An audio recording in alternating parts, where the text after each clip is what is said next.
అందరికీ నమస్కారం. గత రెండు రోజులుగా సోషల్ మీడియాలో దయ్యాలు వేదాలు వల్లిస్తూ ఉన్నాయి. అంటే పిన్నెల్లి రామకృష్ణారెడ్డి గారు చెప్పే మాటలు అట్లా ఉన్నాయని చెప్పేసి తెలియజేసుకుంటున్నాను. అయ్యా, మీరు నిన్న ప్రెస్ మీట్లో పదే మగధనం గురించి మాట్లాడుతూ ఉన్నారు. మగధనం గురించి చెప్పుకోవాలంటే గడిచిన ఎన్నికల్లో ఇక్కడ ఉన్నటువంటి తెలుగుదేశం పార్టీ కుటుంబ సభ్యులందరూ కూడా ప్రాణత్యాగం చేసి రక్తాన్ని చిందించి చాలా మంది అక్రమ కేసులకు గురై అఖండ మెజారిటీతో ఈరోజు తెలుగుదేశం పార్టీని గెలిపించుకున్నారని చెప్పి సందర్భంగా నేను తెలియజేసుకుంటున్నాను. అది మగతనం అంటే. మీరు చెప్పే మగతనం ఏందయ్యా అంటే కరకట్ట మీద గంట టైం ఇస్తే బాబు గారిని లేకుండా చేస్తా అన్నారు.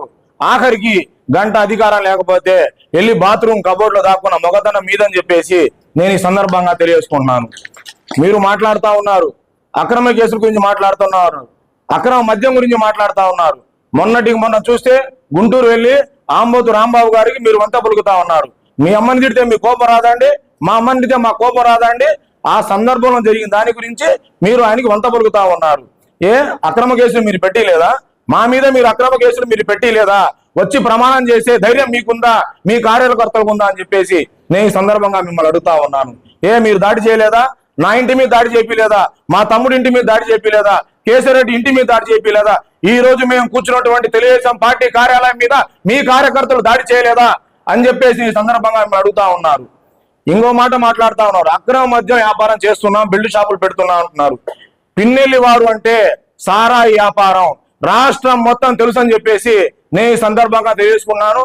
మీరు మర్చిపోతే మళ్ళా గుర్తు చేస్తున్న పిన్నెల్లి రామకృష్ణారెడ్డి గారు, మీ బీరువాలో మూలుగుతున్న డబ్బందరూ కూడా పేద ప్రజల రక్తాన్ని చిందించి పీల్చి పిప్పి చేసి మీరు మీ బీరువాలో డబ్బు దాపెట్టున్నారని చెప్పేసి ఈ సందర్భంగా నేను తెలియజేసుకుంటా ఉన్నాను.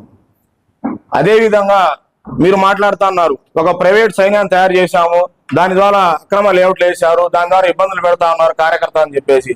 ప్రతి నెల మా శాసనసభ్యులు జూలకంటి బ్రహ్మానంద రెడ్డి గారు ప్రజా దర్బార్ పెడతారు, పంపించండి, ఎవరికి ఎక్కడ ఇబ్బంది అని చెప్పేసి.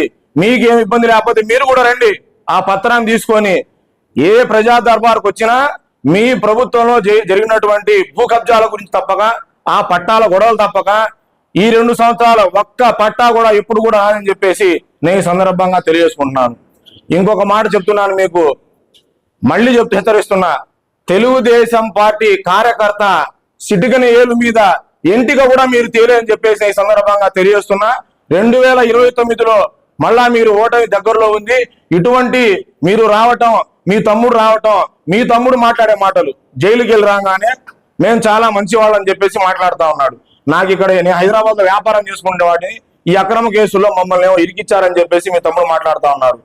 మీరు రాజకీయం చేయాలనుకుంటున్నారా, లేకపోతే మీ కార్యకర్తలు వైసీపీ కార్యకర్తలు బలి చేద్దాం అనుకుంటున్నారా? కారంపొడి ఊరి మీదకి మీ ప్రైవేట్ సైన్యాన్ని తీసుకెళ్లి దాడి చేసింది మీరు కాదా? వచ్చి ప్రమాణం చేస్తారా? జూలకంటి బ్రహ్మానంద రెడ్డి గారు చెన్నకేశం గుడి గురించి ప్రమాణం చేయండి అంటే మీరు వెళ్ళి మొత్తం ఆ గుళ్ళు ఈ గుళ్ళు తిరిగి వస్తా ఉన్నారు. రండి మాచల చెన్నకేశం గుడికి ప్రమాణం చేద్దాం. ఈ సందర్భంగా మిమ్మల్ని అడుగుతా ఉన్నాను. మొన్న కారంపొడి వెళ్ళే ధైర్యం మీకు లేక సుమారు 2 గంటల పాటు వెళ్ళాలో ఆలోచించుకుని ఆడికి వెళ్తే ఏమైనా ఇబ్బంది అవుతుందని చెప్పేసి మీరు ఆగిన 4 సార్లు 5 సార్లు మీరు శాసనసభ్యులు అయ్యారు కదా. ఈ రోజు మీ నియోజకవర్గంలో ఒక ఊరికి వెళ్ళలేని చరిత్ర, విహీనమైన చరిత్ర అని చెప్పేసి మీకు నేను తెలియజేస్తున్నాను.